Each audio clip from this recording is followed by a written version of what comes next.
एक छोटे से गांव में एक प्यारी सी गौरैया रहती थी जिसका नाम चिटकी था।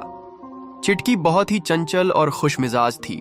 उसे उड़ने, गाने और नई नई जगहें देखने का बहुत शौक था, लेकिन उसमें एक बुरी आदत थी। वह कभी भी किसी की बात ध्यान से नहीं सुनती थी।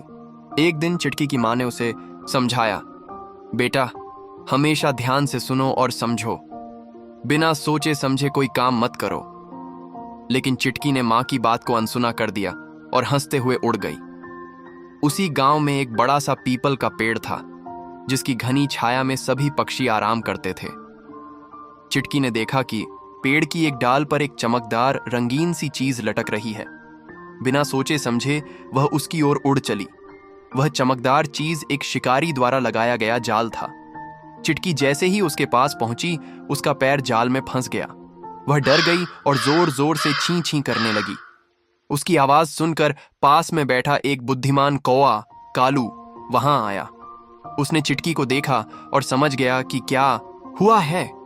कालू ने कहा, चिटकी, घबराओ मत, मैं तुम्हें बचाता हूं।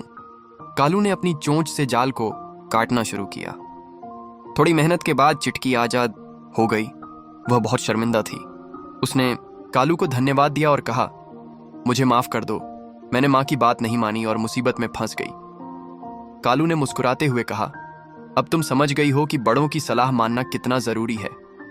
चिटकी ने सीख लिया कि बिना सोचे कोई काम नहीं करना चाहिए और हमेशा बड़ों की बात ध्यान से सुननी चाहिए। वह उड़कर सीधे अपने घर पहुंची और मां से लिपट गई। मां, मुझे माफ कर दो, आज मैंने एक बड़ी सीख सीखी है, चिटकी ने कहा। मां ने उसे गले लगाते हुए कहा, बेटा, गलतियां सबसे होती हैं, लेकिन उनसे सीख लेना ही समझदारी है। उस दिन के बाद चिटकी हमेशा ध्यान से सुनती और सोच समझकर काम करती। सभी पक्षी उसकी समझदारी की तारीफ करते थे। सीख, हमेशा बड़ों की बात मानो और बिना सोचे कोई काम मत करो।